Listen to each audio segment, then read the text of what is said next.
Bukod sa PDP laban ni dating Pangulong Rodrigo Duterte, nalagasan na rin ng mga miyembro ang hugpong ng pagbabago ni Vice President Sara Duterte pabor sa lakas CMD. Ang mga naglipatang miyembro pinanumpa mismo ni House Speaker Martin Romualdez at nakatutok si Ian Cruz.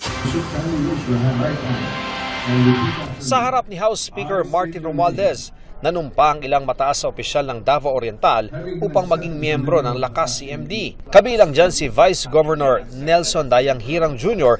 at 5 provincial board members ng kanilang probinsya. Si Dayang Hirang ay isang kilalang kaalyado ng mga Duterte at dating miyembro ng Nationalista Party.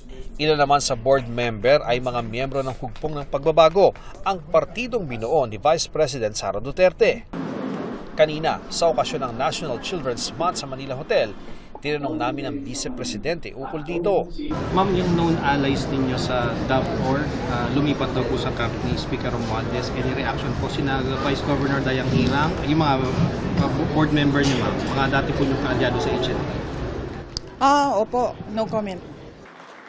Nitong mga nakalipas na linggo, may mga nauna na ring lumipat bakod na mga miyembro ng PDP laban ni dating Pangulong Duterte papunta sa Lakas CMD ni Romualdez. Sa gitna ito ng mga patutsada ni dating Pangulong Duterte sa Kamara na tinawag niyang pinakabulok na institusyon. Ang lipatan ng alyansa sa Kamara, sinundan ng paghahain ng mga resolusyon na humihimok sa gobyerno makipagtulungan sa investigasyon ng International Criminal Court o ICC sa war on drugs ng Administrasyong Duterte.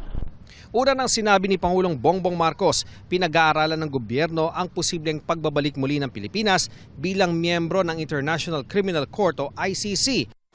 We all should respect the position of the President being the chief architect of foreign policy. So yun po lahat na dapat na posisyon nating lahat. Pero we will continue to reach out to the Department of Justice regarding our position on this matter.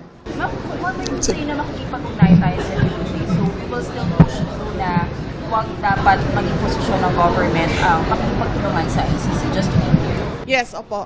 We will continue to reach out to the Department of Justice regarding our position on this matter.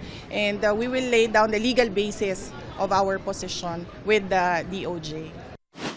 Para sa GMA Integrated News, Ian Cruz, nakatutok 24 oras.